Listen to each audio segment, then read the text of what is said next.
All right. This is something that's been floating around in my head for a while, and I've kind of avoided doing it because I know what kind of an undertaking it is to throw an edited video together and have it be something you're satisfied with on a quality level.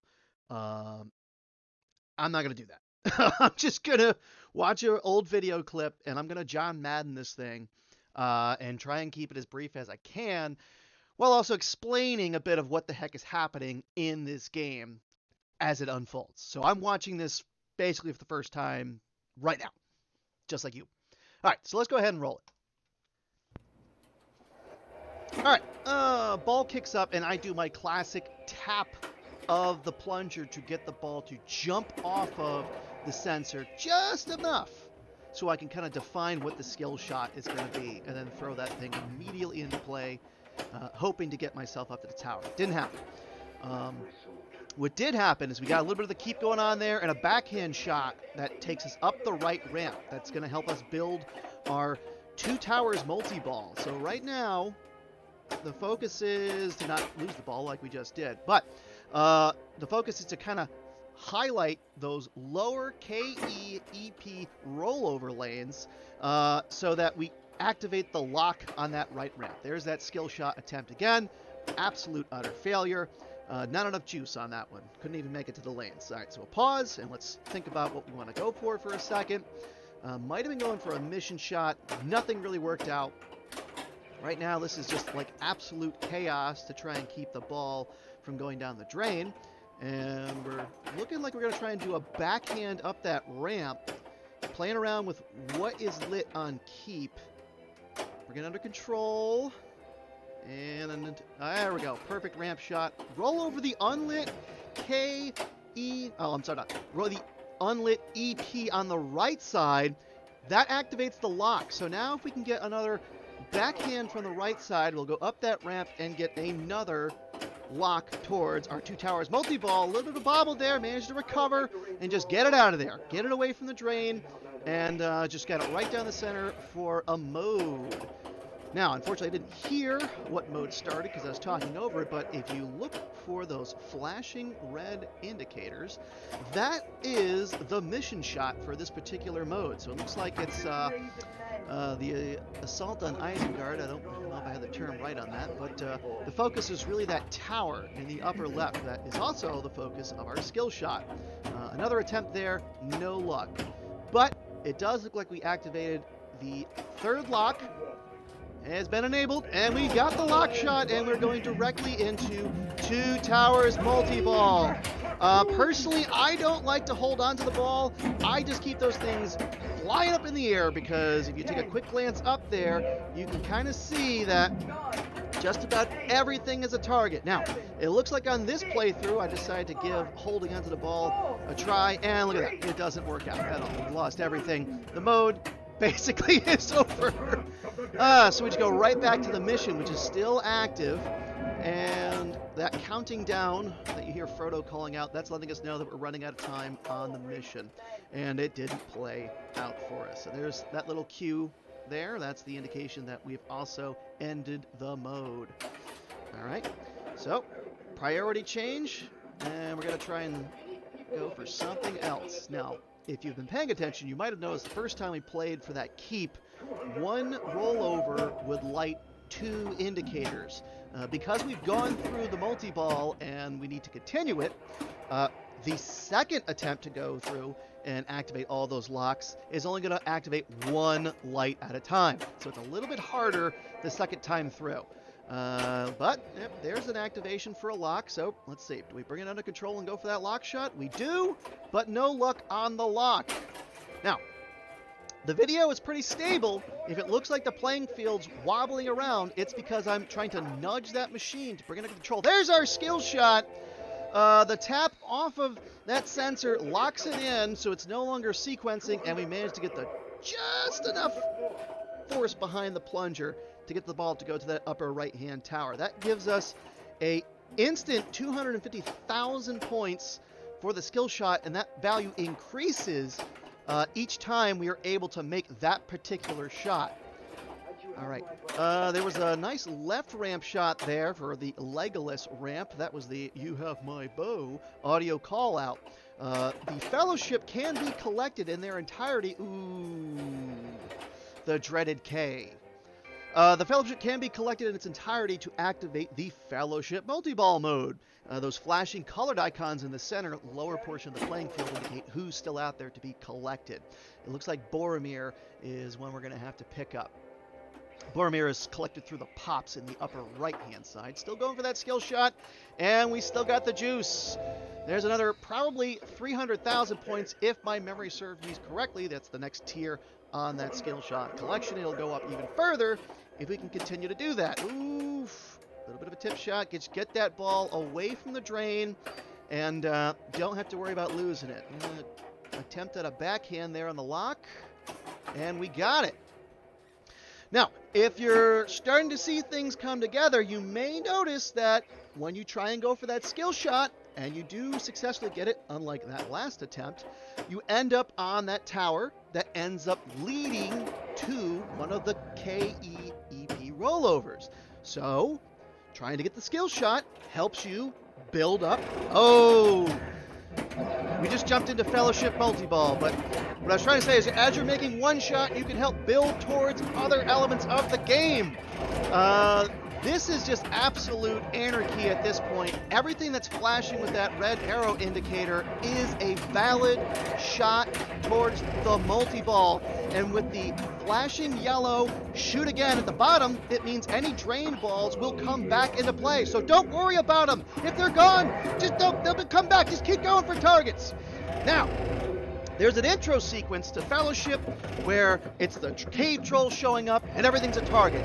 But then, shortly after, it switches to a different mode. You've got to bash the bell rock, which is that center target that's swung out up top in front of our mode shot, the ring ramp. And we now have to hit the bell rock and then get one of the shots on the ramps, the left ramp or the right ramp that have that flashing red arrow. This is one of those situations I will try and hold on to the balls for this specific game, for this specific mode. It's very difficult to sequentially hit that bell rock, then make a ramp shot, and also kind of keep track of what's happening with those balls, where if you slow it down and give yourself a second to breathe and just work with one ball at a time, you can get a backhand shot if you can get your timing right, which it looks like I am simply absolutely failing at this very moment. And right down the outside drain on the right side. Most unfortunate. That is the end of that mode because I have lost all of my additional balls. There's a way to get it back, but I don't think we're going to be able to do that in this. Nope.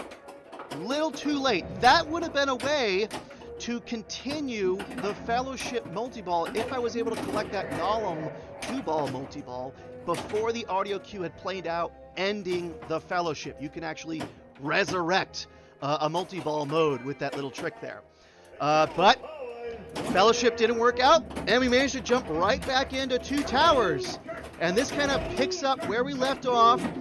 We're basically going for absolutely everything at this time. All the ramps, all the orbits now count as shots towards the mission. It does look like this time we're going to try and slow things down. We aren't really having the best of luck doing those panic flipper waves to just keep those balls up in play.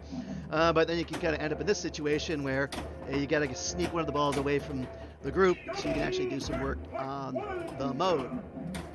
So let's let this play out for a second and see what's going to happen. Oh, and they collide into each other.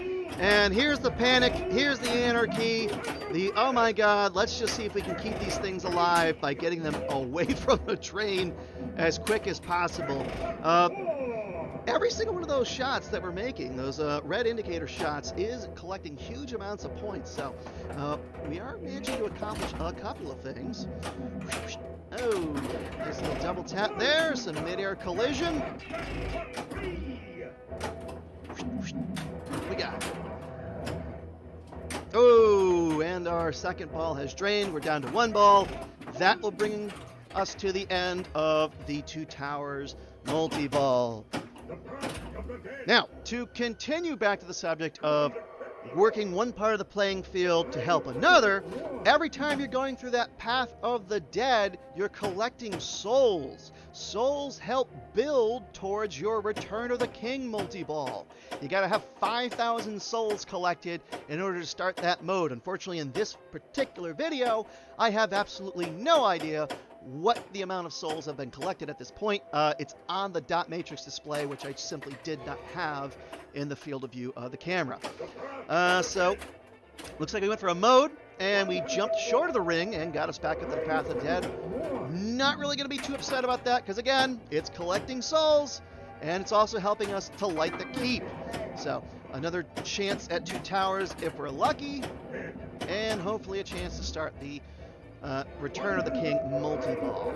There's another activated keep to start the lock. A failed attempt to get that shot on the right ramp. We're going to control. And there's a successful attempt. Lock collected. Back to the skill shot process. Tap it off of the sensor. Lock it in. Just enough energy to get it right up to the tower for another skill shot. Some more time in the path of the dead. Some more souls. Some more time over keep. And the whole thing's starting to come together. Now, we do have a mode active, and there is a timed mode, so we do kind of have to balance and prioritize. Do we want to go for the mode? Do we want to try and work on getting more towards one of our multi-balls? We're kind of looking like we're making that right orbit ramp shot and having no luck, but as you might have noticed, it works out because we ended up going over the up kick in the, oh good, I believe that's the Shire, and that takes us again over the E, roll over. Oh, that sounded like Path of the Dead. And based on the chaos on the playing field right now, I'm pretty certain it's another Path of the Dead. So, another multi-ball mode where a lot of things are out there on the playing field as targets, just embracing the chaos, rolling with the shots. Every time we make it through one of those flashing lanes, and you hear a call out, that's a not jackpot, that's one of the multi-ball shots being collected. Technically speaking, the jackpot is after you've collected enough of the multi-ball shots, you then can collect the jackpots, which are just...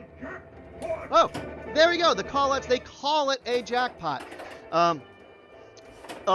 Traditionally, in multi-ball modes, you have to make shots towards a multi-ball, and then once you've hit enough, you get to do the jackpot shot.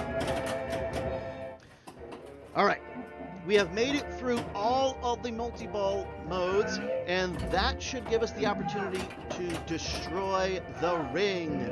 Now, this is a very simple in concept mission. You have to make 4 initial shots. That right orbit, which we've already picked up. Left orbit. Oh! Ain't gonna be making shots there. The left inside orbit, just to the left of the ring ramp in the center. The left ramp and the right ramp to progress to the next stage of that particular mode. But it doesn't look like it's going to happen on this playthrough, because that was ball 36,875,000. I'm blabbering over myself as I tried to read out what the score was. I'll go ahead and read it off with an extra audio clip at the end. If you watch this, thank you for watching. I hope you enjoy pinball just as much as I do.